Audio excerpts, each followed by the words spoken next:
이제 다 같이 묵도하심으로 2월 셋째 주일 예배를 시작합니다.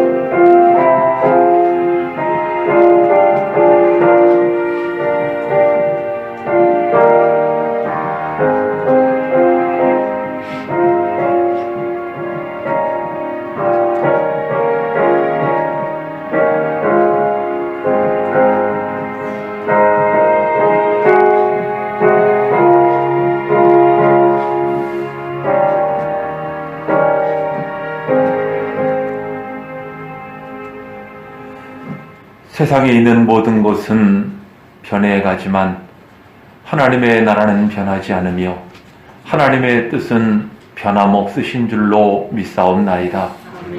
하나님의 거룩하신 뜻 가운데 부르심을 받은 성도들, 지난 한 주간 동안도 하나님의 은혜의 장중에 붙잡아 주셨다가 오늘 거룩한 성일에 주님 전전에 나와 예배하게 하심을 감사드립니다. 기쁨과 감사함으로 주님을 높여드리기를 원하며 하나님의 은혜와 긍휼과 평강이 저희 가운데 충만히 임하여 주시옵소서. 오늘 이 예배 시간도 말씀과 성령으로 이끌어 주시옵시고 저희의 심령에 큰 은혜가 임하도록 역사하여 주실 것을 믿사오며 예수님의 이름으로 기도하옵나이다. 아멘. 우리 신앙 고백하시겠습니다. 나는 전능하신 아버지 하나님 천지의 창조주를 믿습니다. 나는 그의 유일하신 아들 우리 주 예수 그리스도를 믿습니다. 그는 성령으로 잉태되어 동정녀 마리아에게서 나시고 본디오 빌라도에게 고난을 받아 십자가에 못 박혀 죽으시고 장사한 지 사흘 만에 죽은 자 가운데서 다시 살아나셨으며 하늘에 오르시어 전능하신 아버지 하나님 우편에 앉아 계시다가 거기로부터 살아있는 자와 죽은 자를 심판하러 오십니다. 나는 성령을 믿으며 거룩한 공교회와 성도의 교제와 죄를 용서받는 것과 몸의 부활과 영생을 믿습니다. 아멘. 우리 찬송 9장 함께 부르시겠습니다.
연약한 심령을 굳게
성시교도 교동문 19번입니다.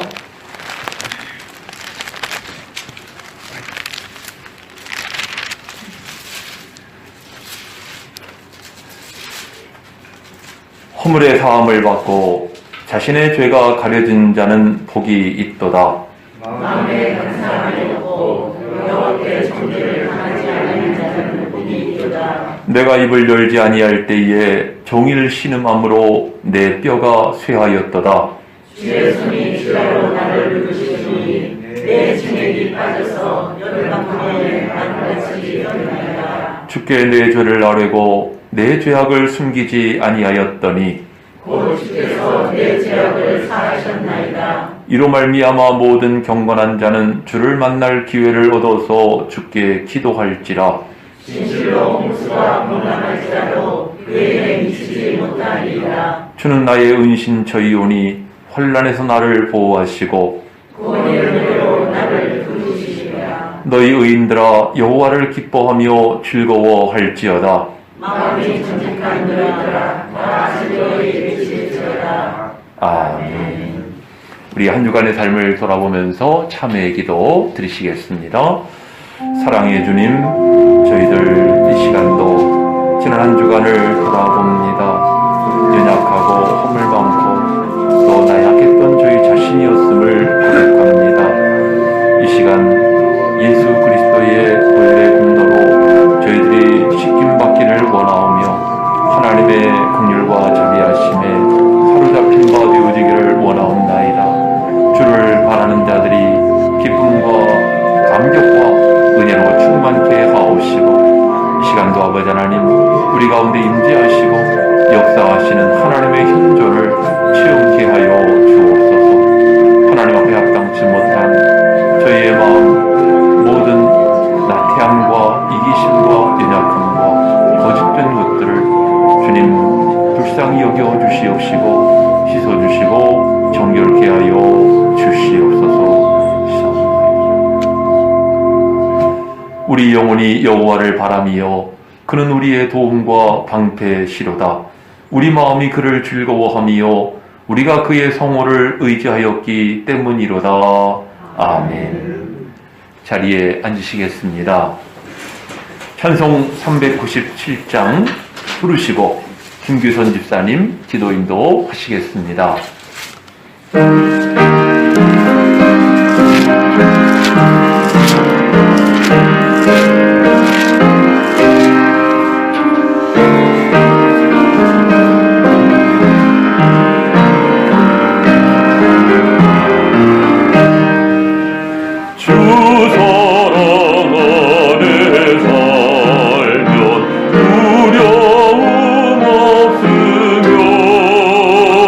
그 사랑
할렐루야. 은혜가 풍성하신 하나님, 오늘 거룩한 안식일에 하나님께 예배드리게 하시니 감사합니다. 예배 가운데 성령님이 임재하여 주시고 우리의 예배를 받아 주시옵소서. 한 주간의 선도 하나님의 인도하심과 은혜 가운데 지켜주셔서 진심으로 감사합니다. 또한 이 시간 우리의 죄를 회개합니다. 마땅히 기도하며 주께 나가야 함에도 불구하고 우리의 뜻대로 판단하고 살았음을 주님께 회개하오니 저희 연약함과 완고함을 용서하여 주시옵소서. 우리를 정결케 하시고 예수 그리스도의 보혈로 깨끗이 씻어 주시기를 간절히 기도합니다. 전능하신 하나님, 이 나라 이 민족을 기억하여 주시옵소서. 대통령 선거를 앞두고 저희들 기도합니다. 하나님을 두려워하고 하나님의 얼굴을 구하는 이정자가 세워지기를 기도합니다. 주여, 이 나라를 불쌍히 여기시고 수많은 보이지 않는 곳에서 기도하는 기도의 소리를 들으시사 하나님의 뜻이 이루어지기를 기도합니다. 하나님의 뜻이 있어 우리 새로운 교회를 이곳에 세우심을 감사합니다. 하나님을 기쁘게 하시는 교회 되게 하시고 하나님의 부르심에 기꺼이 응답하는 교회가 되게 하시고 성도들 되게 하옵소서. 살아계신 하나님, 복음의 파수꾼이 되게 하옵소서. 아름다운 소식을 전하는 주의 자녀들 되게 하옵소서. 또한 병환 중에 있는 주의 사랑하는 성도들에게 치유의 기름 부음과 각 기관들의 부음을 주시옵소서. 오늘 이 시간 하나님의 말씀 증거하시는 목사님을 붙들어 주시옵소서. 성령의 교통하심이 있기를 원합니다.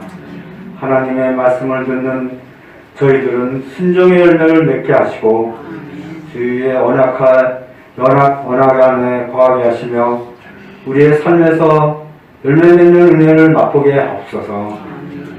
오늘도 살아계심을 믿고 감사하며 거룩하신 예수님의 이름으로 기도합니다. 아멘.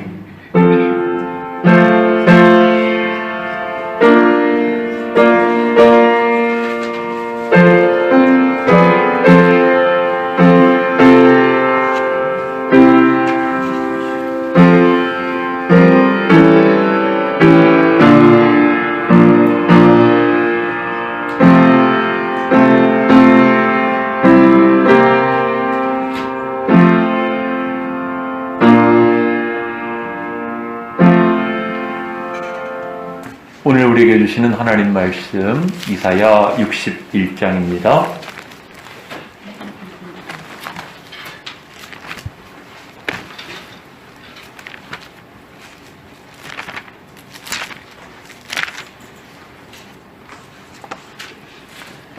(1절로) (3절까지의) 말씀을 우리 한 목소리로 합독하도록 하겠습니다.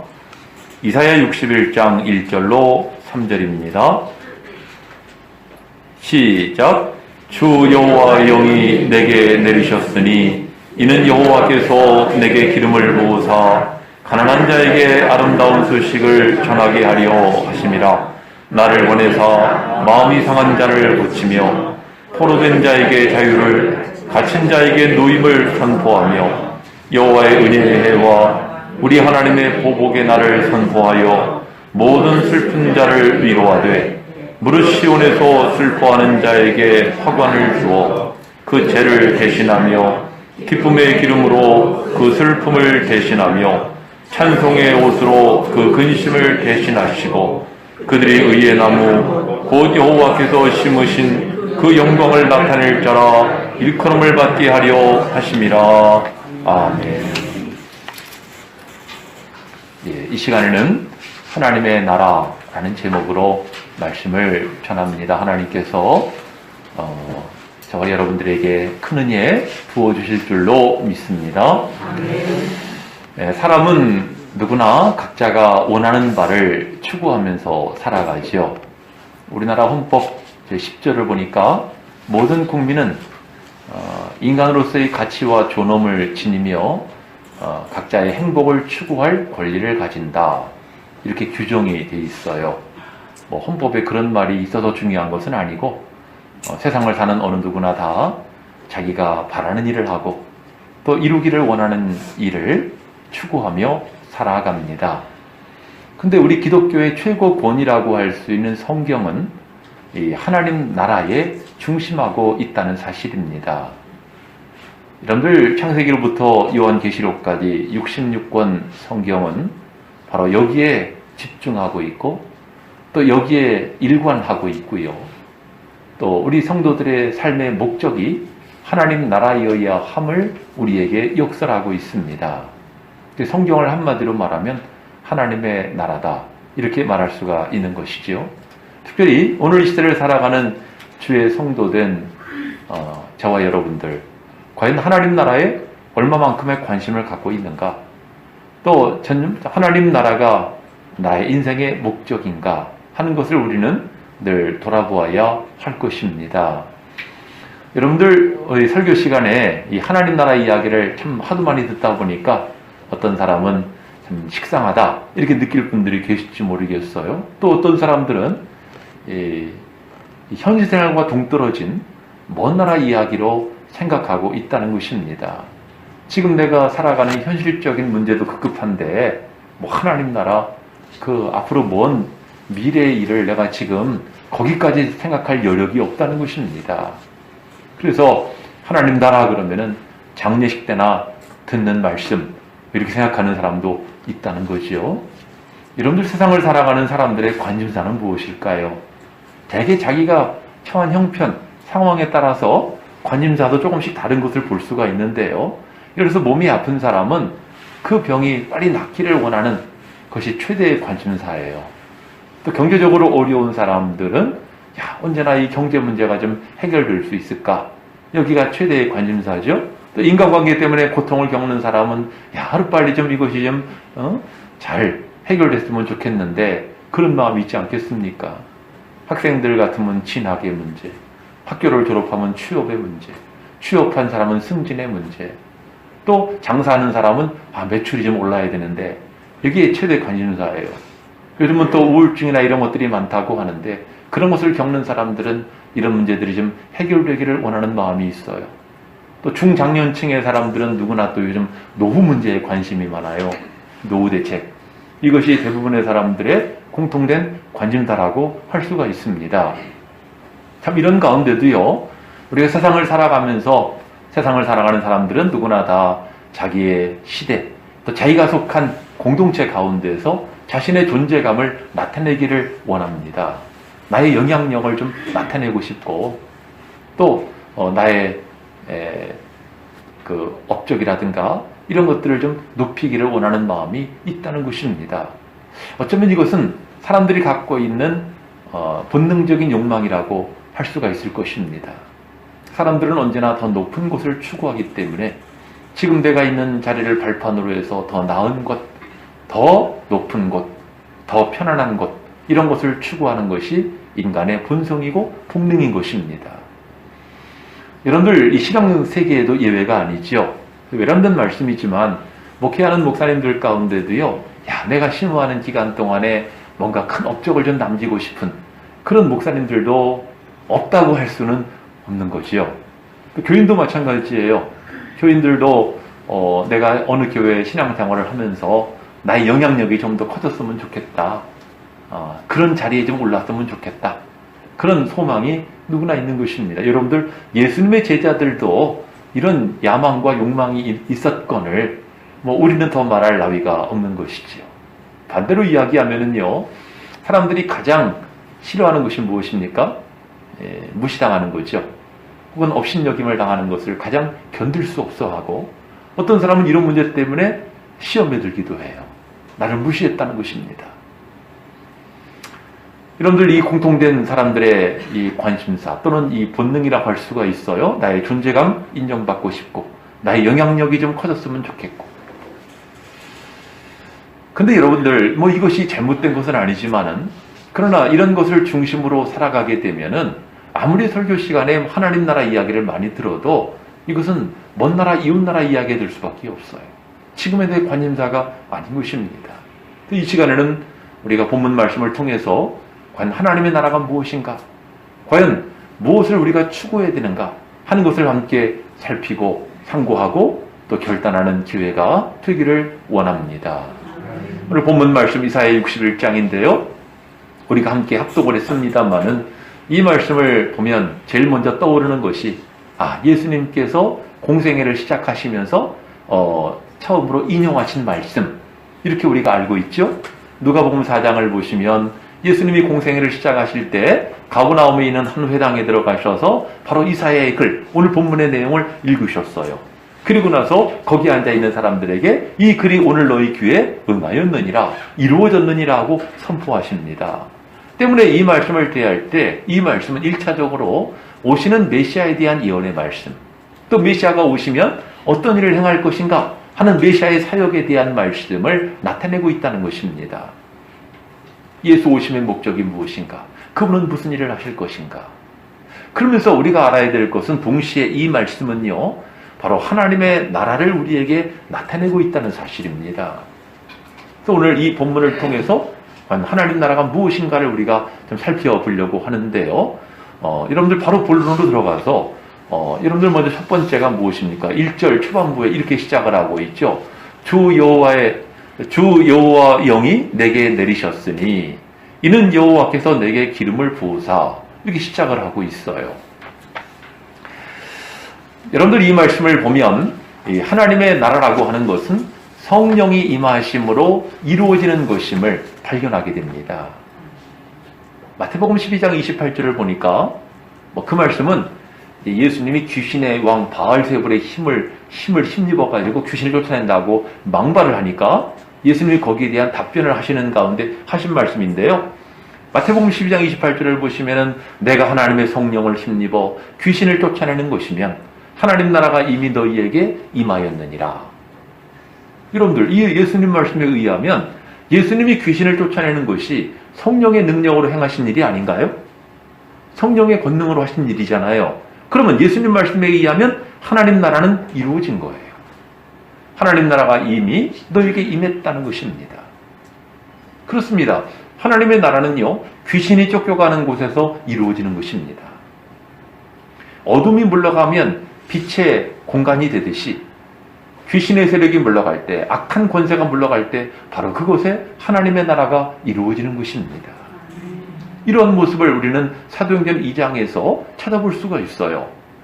사도행전 2장을 보면은 오순절 성령 충만함을 받은 초대교회 어떠한 모습으로 변했습니까?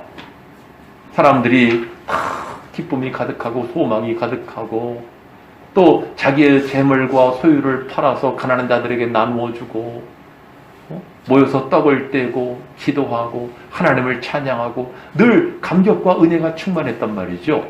이런 모습을 보고 지역에 있는 예루살렘 지역에 있는 많은 사람들에게 칭송을 받았다고 그랬고요. 또 이런 모습을 보고 감동을 받아서 너도 나도 다 예수를 믿겠다고 신앙으로 들어왔다는 것입니다. 이것이 하나님의 나라인 것입니다. 그러니까 하나님 나라가 현재적으로 임한 것이지요. 여러분들, 전에도 한번 여러분들에게 소개해드린 적이 있습니다만은 하나님의 나라는 언제 임하는가? 하나님 나라가 임하는 세 기점을 우리가 성경에서 찾아볼 수가 있습니다. 우선 첫 번째가 예수님께서 초림하심으로 시작된 하나님의 나라예요. 여러분들, 예수님이 오셔서 지금 소개한 것처럼 병든 자를 고치시고 장애인도 회복하시고 귀신을 내쫓으시는 그런 사역을 하셨어요. 물론 천국 복음을 전파하셨죠. 바로 그것이 하나님 나라의 모습인 것입니다. 더 중요한 것은 무엇입니까? 예수께서 오심의 목적, 바로 십자가의 죽음, 부활, 승천으로 말미암아 무엇이 열린 거예요? 구원의 문이 활짝 열린 것입니다. 이후로는 누구든지 예수를 믿기만 하면 구원받을 수 있는 구원의 문이 열려진 거예요.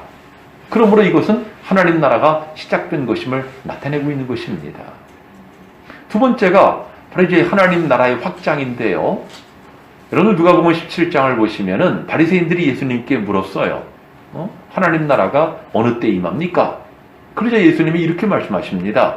하나님 나라는 볼 수 있게 임하는 것이 아니다. 또 여기 있다 저기 있다고도 못하리니 하나님 나라는 너희 안에 있느니라. 이렇게 말씀하셨어요. 무엇을 말합니까? 심령천국을 말하는 것입니다. 어떻게 하나님 나라가 임한다는 것입니까? 구원자 되시는 예수 그리스도를 우리가 마음으로 모셔드리고 성령이 우리 가운데 임할 때 우리의 심령 속에서 하나님의 나라가 이루어지는 것입니다. 성경을 보면은요, 예수님이 가르쳐 주신 말씀을 보면은 하나님 나라는 꼭 무슨 나무와 같아요. 점점 자라간다는 거죠. 겨자씨가 작은 것이지만 힘겨져가지고 나중에는 크게 자라는 것처럼, 여자가 가루 서말 속에 갖다 넣은 누룩과 같다. 이것이 점점 부풀어가지고 커지는 것처럼 하나님 나라의 확장성, 하나님 나라의 성장성을 나타내고 있는 거예요. 우리는 흔히 하나님 나라 그러면은 뭔가가 새로운 세계가 막 준비되어 있다가 우리가 죽을 때 짠! 하고 나타나는 것으로 생각을 하고 있는데, 그런 것이 아니고 하나님 나라는 점점 자라가는 것이고 성장하는 것이고 그리고 확장되는 것임을 말씀하고 있는 것이죠. 세 번째가 무엇입니까? 바로 이 하나님 나라의 완성. 예수께서 재림하심으로 말미암아 마침내 완성되는 하나님의 나라. 주님이 재림하시게 되면은요, 예수를 믿은 심령들, 구원받을 자들이 알곡으로 모아지는 것 아니겠어요?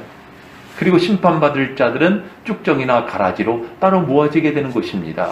알곡과 쭉정이가 갈라지는 것입니다. 알곡과 가라지가 구분되는 것이 마침내 있게 될 심판의 날인 것이지요. 하나님 나라의 완성이라고 하는 것은 바로 이와 같은 것입니다. 특히 예수님을 구주로 믿는 주의 성도들에게는 하나님의 나라가 어떠한 모습으로 다가옵니까? 요한계시록 21장을 보니까 다시 사망이 없고 애통하는 것이나 곡하는 것이나 아픈 것이 다시 있지 아니하리니 처음 것들이 다 지나갔음이러라.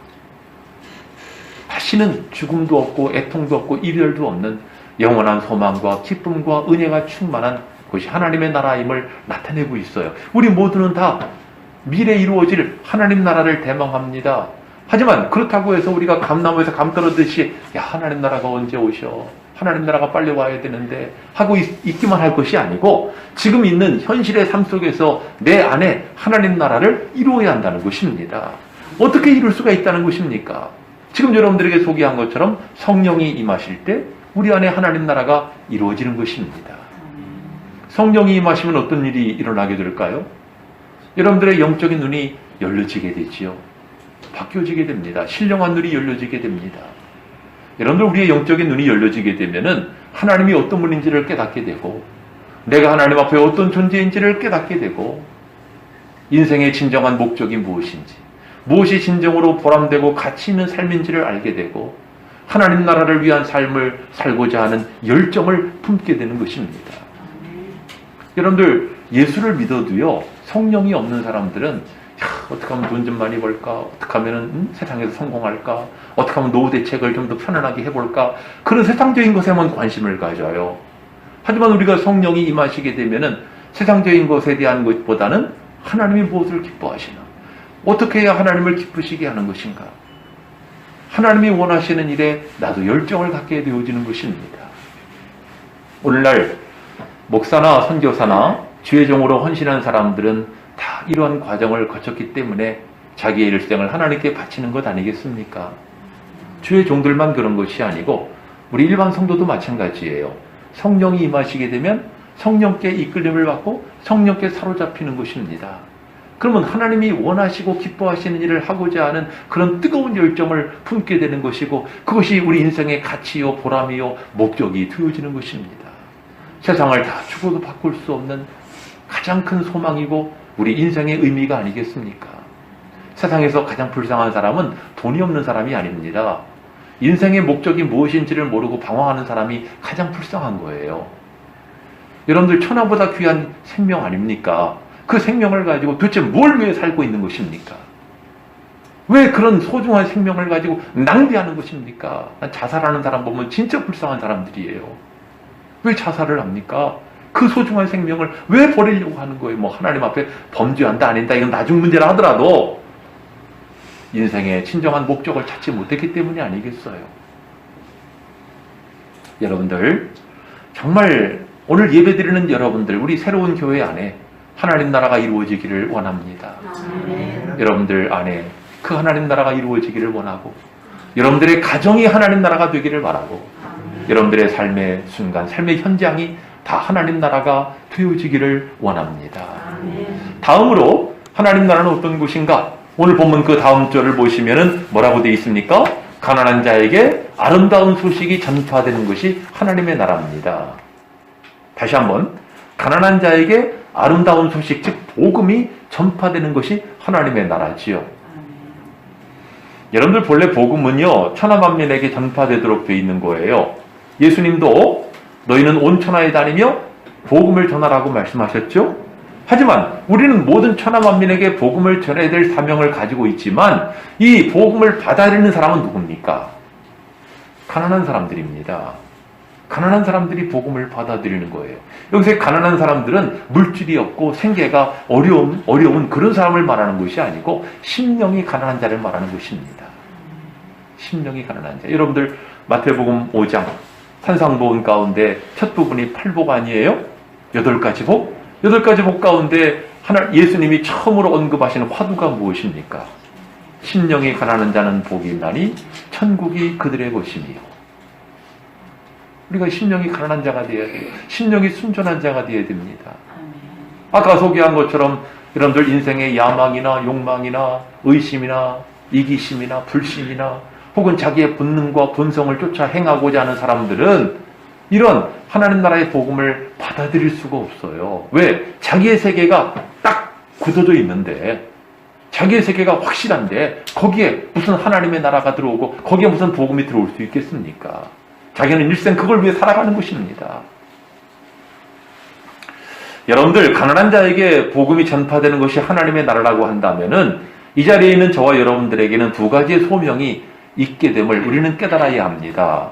그 첫 번째가 무엇입니까? 먼저 내 심령이 어떻게 돼야 되는 거예요?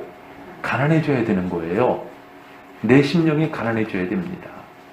심령이 가난해진다는 것이 무엇일까요?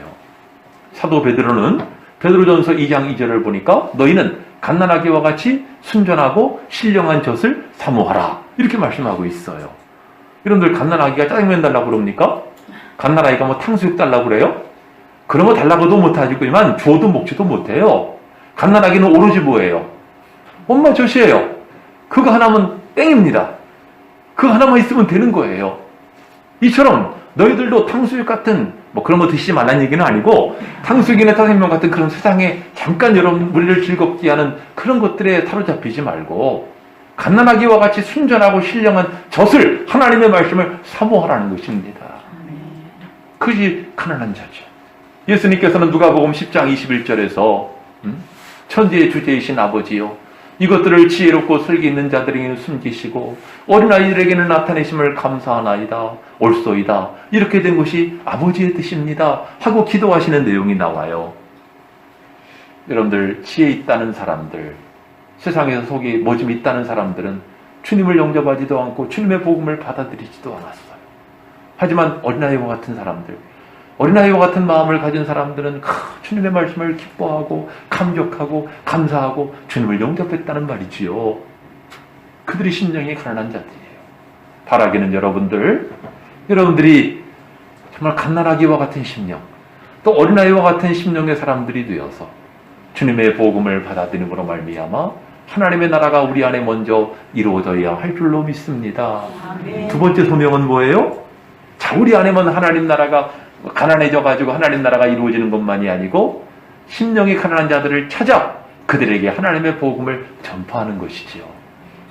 세상에 어떤 사람들이 심령이 가난한 자일까요? 일반적으로 말하면 생의 문제로 허덕이고 있는 사람들, 어떤 질병의 고통을 겪고 있는 사람, 어떤 갈등 상황에 있는 사람, 문제 가운데 있는 사람, 그런 사람들의 마음들이 다 약해져가지고 그런 심령이 가난한 심령이 되어지는 것입니다. 소위 말하면 결핍의 상태에 있는 것을 말하지요. 사람이 결핍 가운데 있을 때 뭔가를 애타게 찾지 않습니까? 바로 그런 심령이 가난한 심령인 것입니다. 나는 부자다, 부유하다, 더 필요한 것이 없다. 그런 사람들은 부유한 사람들이에요. 그러니까 여러분들 주위에 그런 어려움을 당하고 있는 사람들이 있다고 한다면은 우리가 인간적으로도 물론 도움을 줘야 되겠지만은 바로 이것을 복음을 전할 수 있는 기회로 삼아야 한다는 사실입니다. 그것이 누구를 기쁘시게 하는 거예요? 하나님을 기쁘시게 하는 것입니다. 우리에게 주어진 기회인데 그걸 깨닫지 못하고 그냥 인간적으로만 동정하고 그러면 안 된다는 것입니다. 여러분들, 심령이 가난한 자가 될 뿐만 아니라 심령이 가난한 자를 찾아 하나님 나라를 확장시키는 여러분들 되시기를 바랍니다. 그런 사람이 바로 하나님 나라의 조력자요, 하나님 나라의 사람이라고 말할 수 있는 것이죠. 세 번째는 그 다음 부분이죠. 하나님 나라가 무엇인가? 마음이 상한 자를 고치고 포로된 자에게 자유를, 갇힌 자에게 노임을 선포하고 여호와의 은혜의 해와 보복의 날을 선포하며 마음이 슬픈 자를 위로하는 것이 하나님의 나라인 것입니다. 2절 말씀에 나오죠. 여러분들, 예수님이 오셔가지고 행한 일이 바로 이 일이 아니겠어요? 예수님이 오셔서 무슨 일을 하셨어요? 마음이 상한 자를 고치시고 악한 자에게 사로잡힌 포로된 자에게 자유를 주셨고, 그리고 갇힌 자에게 노임을 주고 하나님의 은혜의 해와 하나님의 보복의 날을 선포하셨단 말이죠. 또 예수님의 뒤를 이어서 승천하신 후에는 그 바톤을 이어받아가지고 주님의 제자가, 초대교회가 바로 이러한 일을 행한 것입니다. 저는요, 목회자로서 제게 변치 않는 기도의 제목이 있어요. 그것이 뭐냐면은 데살로니가전서 1장 5절에 있는 말씀이 제 기도 제목이에요. 늘 변치 않는. 그 말씀에 보면 이런 말씀이 나옵니다. 우리 복음이 말로만 너에게 이른 것이 아니라 또한 능력과 성령과 큰 확신으로 되었느니라. 하나님, 제가 설교하는 목사인데 복음을 전할 때 말로만 전해지지 말고 여기에 하나님의 성령과 능력과 큰 확신이 나타나기를 원합니다. 기도 제목이 있어요. 근데 여러분들, 저만 기도할 게 아니고 여러분도 이걸 위해서 기도해 주셔야 돼요. 제가 이렇게 될 수 있도록 좀 기도해 주시기 바랍니다. 아멘. 예, 아멘 하신 분들 복 받으시기 바랍니다. 아멘 안 하신 분들도 복 받으세요. 복 받으시기 바랍니다. 예, 여러분들, 우리 담임 목사도 그렇고 우리 교회가 정말 복음을 전파할 때 말로만 전해지지 않고 여기에 하나님의 성령과 능력과 큰 확신이 나타날 줄로 믿습니다. 아멘. 여러분들, 세상에 오셔가지고 예수님이 이스라엘 각지를 다니시면서 여러 곳에서 이제 병든 자를 고치시고 장애인을 회복시키시고 귀신을 내쫓는 그런 일을 하시지 않았습니까? 다시 말하면 예수님이 가시는 곳마다 하나님 나라를 세우신 거예요. 갈릴리에 가서도 하나님 나라 세우시고 또 사마리아에 가서도 하나님 나라 세우시고 예수님이 그런 일을 하신 거거든요. 하나님 나라를 확장시키는 일을 하시는 거예요. 근데요, 예수님이 이런 일을 하시는 걸 또 못마땅하게 여기는 사람도 있었다는 사실이에요. 제가 엊그제요, 아침에 누가복음 13장을 아침에 묵상을 하는데 이런 얘기가 나옵니다. 누가복음 13장에 예수님이 한 회당에 들어가셔가지고 말씀을 가르치고 계셨는데 그 회당에 18해 동안, 이거 그냥 숫자대를 읽으면 좀 욕하는 것 같아가지고 18해 동안 귀신 들려가지고 꼬부라져 앓고 있는 여자가 있었어요. 여러분 생각해 보세요. 허리를 막 구부려가지고 피지도 못하고 근데 귀신 들렸다는 거죠. 귀신 들려가지고 고통을 받고 있는 여자, 얼마나 이 18해 동안 얼마나 고통을 받았겠습니까? 예수님이 말씀을 가르치다 말고 그 여자를 보신 거예요. 불쌍히 여기셨어요. 그래가지고 말씀 한마디로 고쳐버리십니다. 그 자리에서. 여자여, 내가 고침을 받았느니라. 그러자 이 여자가 갑자기 허리가 쫙 펴진 거예요. 놀라가지고 이 여자가 하나님을 찬양하고 경배하고 영광을 돌리는 이런 경축적인 분위기가 발생을 했습니다. 얼마나 경축스러운 일이에요. 근데 이걸 또 못마땅하게 여긴 사람이 하나 있었으니 바로 그 회당을 책임지고 있는 회당장이었어요. 아니, 회당장이 거기 있는 사람들을 충동을 하면서 말하기를, 아니, 일할 날이 6세가 있는데 6세 날은 뭐하고 있다가 이 안식일 날 이렇게 병자를 고치고 난리냐, 이런 얘기입니다. 왜 안식일을 범하느냐는 거예요. 그 사람 눈에는 병자를 고친 게 중요한 게 아니고 왜 안식일 날 사람을 고쳐가지고 이렇게 안식일을 범했느냐, 이게 지금 중요한 거거든요. 여러분들, 성경에 나와 있지 않지만 예수님이 얼마나 통탄스러웠겠습니까? 예수님이 이렇게 말씀하십니다. 외식하는 자들아, 너희는 너희 소나 나귀를 안식일날 매임에서 풀어내어가지고 물을 먹이지 않느냐? 그러면 내가 18해 동안이나 사탄에게 매여서 고통받고 있는 이 여자를 내가 풀어준 것이 어찌 합당치가 않단 말이냐? 아마도 예수님이 저처럼 이렇게 소리를 언성을 높여가지고 얘기했을 것 같습니다. 그랬을 것 같지 않아요? 성경에는 언성을 높였다는 얘기는 없어요. 그러니까 모든 반대하는 자들은 부끄러워하고 또 예수님으로 인해서 영광을 돌리게 되었다. 이렇게 끝을 맺고 있는데요. 저는 이 부분을 보면서 도대체가 이 회당장이 기대했던 건 뭐였을까를 생각하게 됐어요. 회당장은 어떻게 되기를 바랬다는 것일까요? 뭐 예수가 됐든 누가 됐든 간에 앞에서 회당에 와가지고 성경 말씀을 읽고 경건하게 예배드리고 경건하게 말씀 듣고 그리고 끝나기를 바랬다는 거죠. 그러지 않겠어요?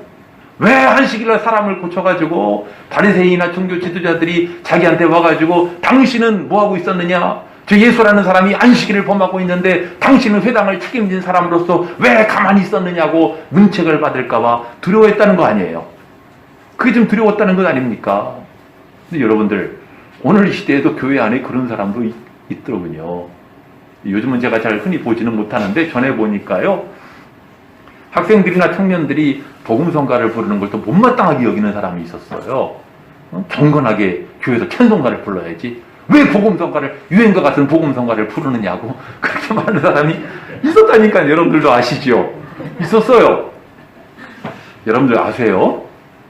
종교개혁 있었을 때요, 그때 이제 오르간이 이제 나타나기 시작했는데, 근데 어떤 개혁가가요, 도끼 들고 와가지고 오르간을 때려 부시려고 그랬어요. 왜 그랬냐고 그랬더니, 오르간 소리가 너무 화려해가지고 하나님의 영광을 가린다는 거예요. 하나님께 영광을 돌려야지 사람을 기분 좋게 하면 안 된다는 거예요. 도끼 들고 와가지고 찍어버리려고 그런 일화가, 유명한 일화가 전해지고 있어요. 요즘 같으면 참 무서운 얘기죠. 여러분들 찬송가 얘기가 나왔는데, 지금 우리가 부르는 찬송가요? 옛날에 복음성가로 불렸던 곡이 많이 들어왔어요. 그럼 그렇게 따지면 옛날에는 복음성가니까 안 되고 부르면 안 되고 지금 찬송하니까 부르면 된다는 얘기입니까? 그런 말도 안 되는 얘기가 있을 수 있겠어요? 복음성가가 됐든 찬송가가 됐든 하나님의 영광을 드높이는 것이라면 질서와 은혜라고 하는 테두리 안에서 용납을 해야지. 응? 여러분들 생각해 보세요.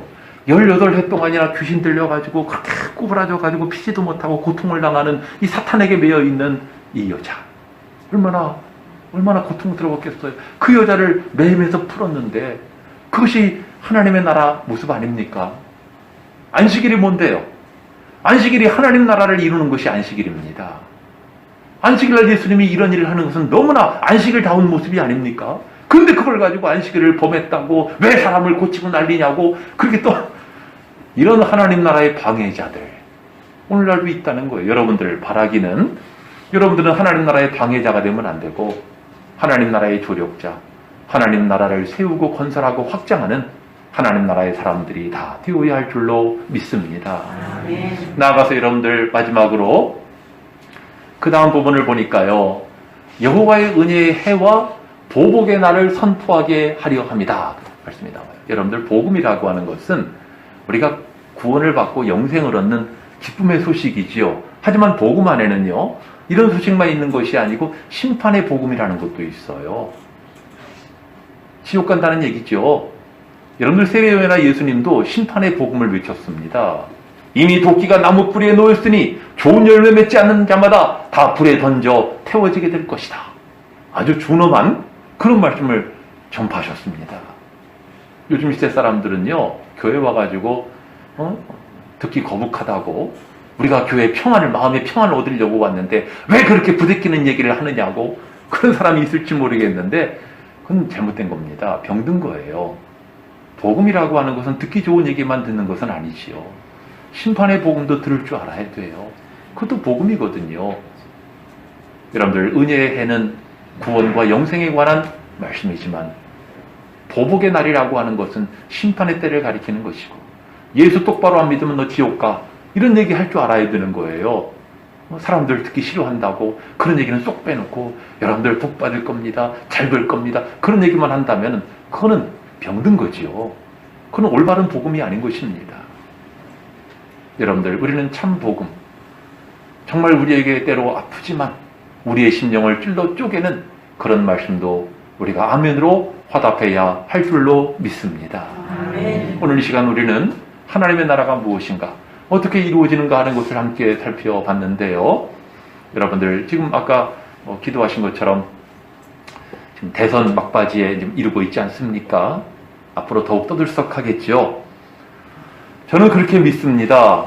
누가 됐든 간에 하나님께서 택하신 사람이 다음 시대에 우리나라 대통령이 될 거라고 믿습니다. 아멘. 여러분도 그렇게 믿으시죠? 아멘. 하지만 여러분들 생각해야 될 것이 세상의 권력이라고 하는 것, 여러분 대통령 되면은 주구장창 대통령 합니까? 우리나라 대통령 임기가 5년 아니에요. 5년간 권력을 행사하게 될 것인데 그 5년 동안 권력을 행사하겠다고 물불을 안 가리고 온갖 힘을 쓰고 있는 모습을 보고 있는데요.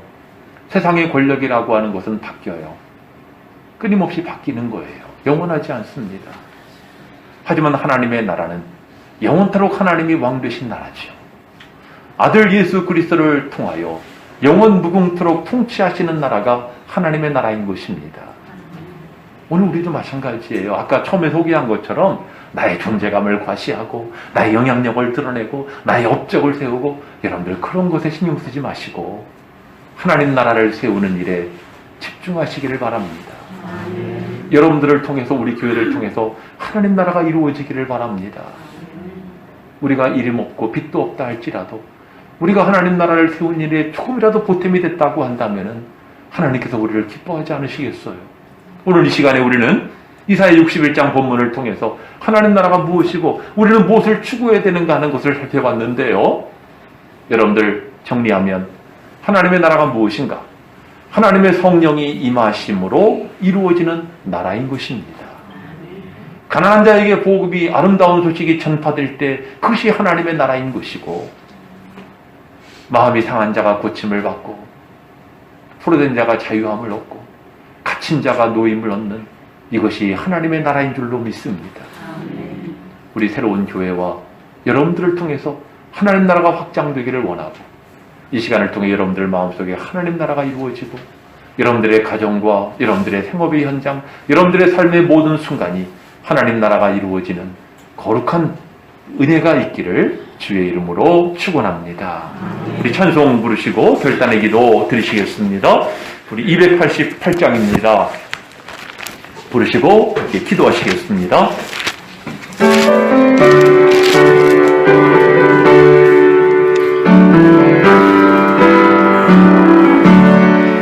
예수를 나의 구주 삼고 성령과 비로소 거듭나니 이 세상에서 내 영혼이 하늘의 영광 누리도다.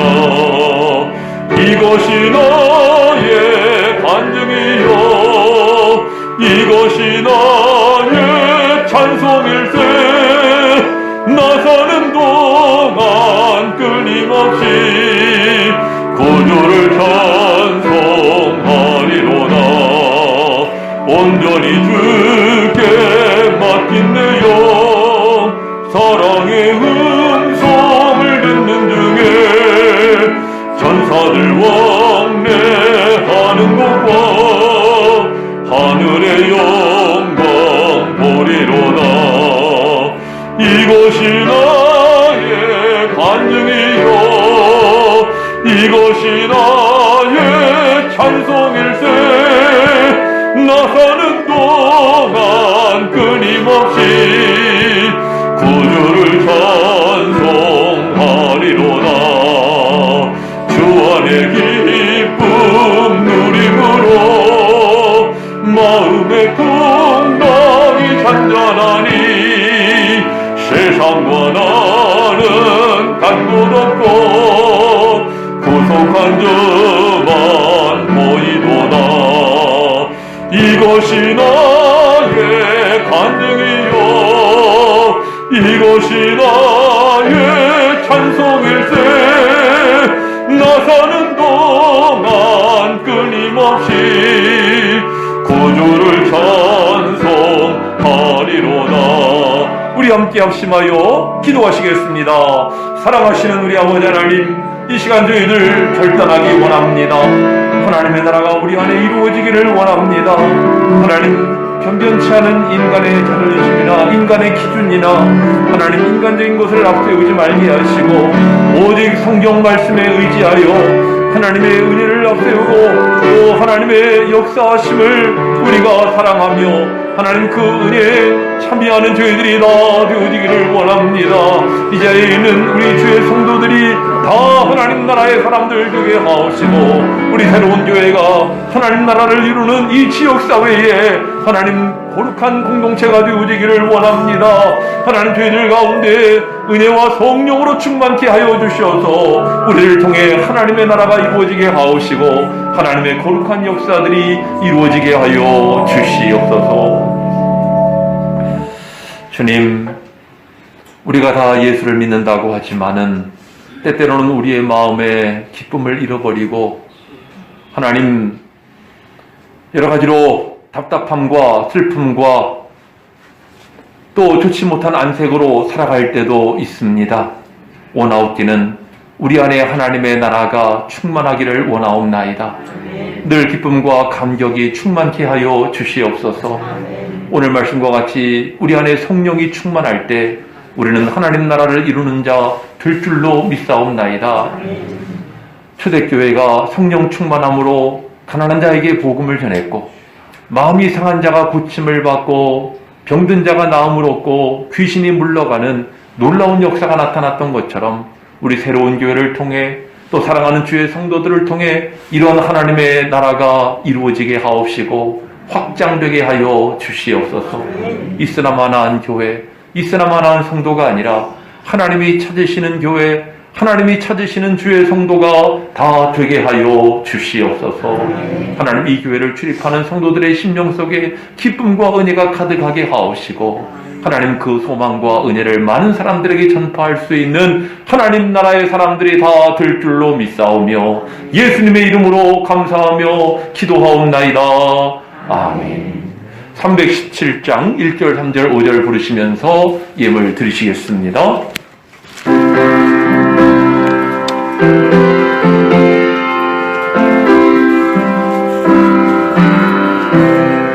내 주 예수 주시는 예 한없건만 내 주 앞에 이 적은 것 다 드리니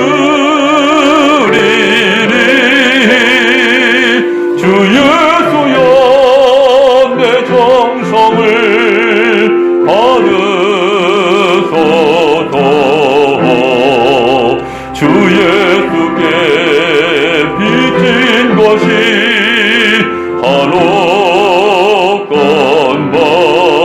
한없건만 나 주 위해 드린 것은 참 적으니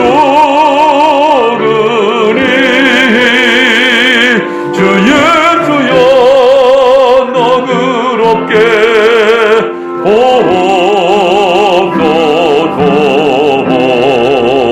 주 날 위해 그 귀하신 몸 버리사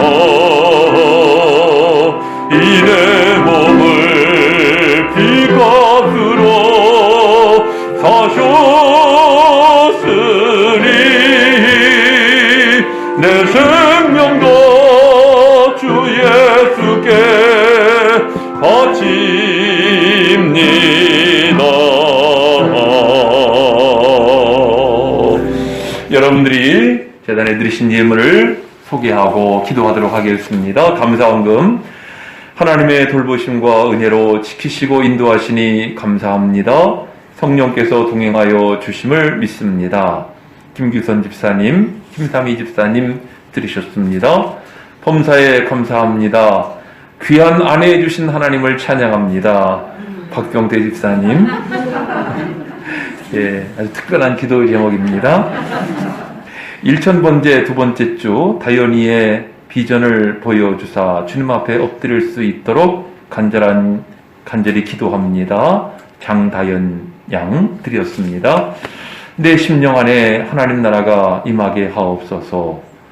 우리 황하소 성도님, 이상희 권사님 드리셨습니다. 최연순 권사님 감사원금 드리셨습니다. 기도하시겠습니다. 하나님, 우리의 영원한 반석이시요 또 구원의 근원이 되시는 하나님을 찬양합니다. 우리가 하나님의 은혜 가운데 여기까지 살아왔고 또 하나님께서는 우리를 앞으로도 인도하여 주실 줄을 믿사옵나이다. 주신 은혜에 감사함으로 여러 가지 명목의 예물을 주 앞에 드리옵나이다. 이 예물 일일이 기억하여 주시옵시고 예물 드린 심령들마다 복되게 하옵시고 무엇보다 하나님이 함께 하시는 평강함을 누리게 하여 주시옵소서. 세상에 있는 즐거움은 상대적이지만 그러나 하나님 주시는 기쁨과 즐거움은 영원한 것이고 내 상황이 어떻든지 하나님으로 말미암아 즐거워할 수 있는 그런 거룩한 기쁨인 줄로 믿사옵나이다. 아버지 하나님, 이 시간 감사의 제목, 기도의 제목을 담아 하나님 앞에 예물 드리오니 주님 영광 받으시고 간절한 기도의 제목 속히 이루어질 수 있도록 은혜 베풀어 주시옵소서. 11조 예물 드렸습니다.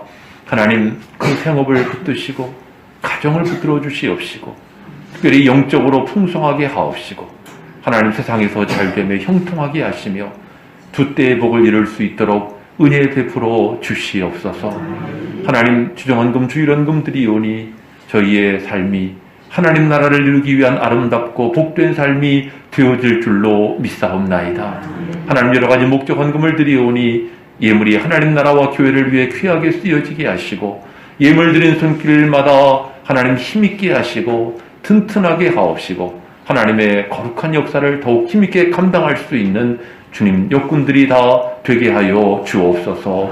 몸으로 봉사하는 산재물도 있습니다.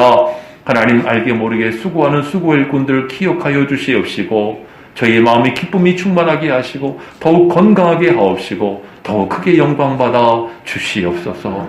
육신의 질병으로 고통받는 지체가 있으니 주님 긍휼히 여겨 주시옵시고 십자가에 피 흘리신 손으로 어루만져 주심으로 모든 병마가 물러가게 하옵시고 건강한 몸으로 하나님 나라의 기쁨을 맛볼 수 있는 주의 백성 되게 하여 주시옵소서. 이 모든 각양 예물, 헌신의 제물 우리 주님 기쁘게 받으시고 복 주심을 믿사오며 예수님의 이름으로 축복하며 기도하옵나이다. 아멘. 교회 소식, 예배 후에 우리 1예전도회 원래회가 있습니다. 1예전도 회원들은 남아주시기를 바랍니다. 이 권사회가 또 지난번에 참기름에 이어서 오늘도 참기름과 광천김 판매를 한다고 합니다. 여러분들 관심 있으신 분들 문의해 주시기를 바라고, 어쨌든 여러분들 참 이 광천김 많이 드시고 이번 주 금요일 날도 권사회가 우리 금요기도를 인도하는데 우리 함께 모여서 열심히 은혜받는 기회가 되시기를 바랍니다. 우리 다 일어나셔서 53장 찬양하시고 축도로 마치겠습니다. 우리 잠깐만요. 우리 오늘 방문하신 교인 메모가 올라왔네요. 잠깐만 앉아주시고 우리 최서연 집사님이시군요. 잠깐 일어서 주실까요? 이 동두천에서 오신 분이신데요. 우리 먼저 박수로 환영하고 반갑습니다. 우리 다 일어나셔서 53장 찬양하시겠습니다.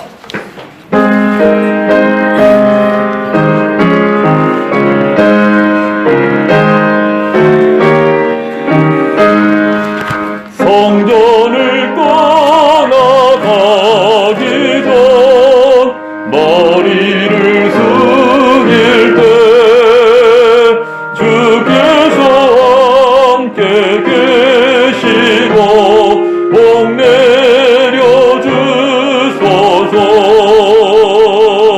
집으로 돌아가는 길 주동에 나시고 내 모든 언행 심사를 다 지켜주소서.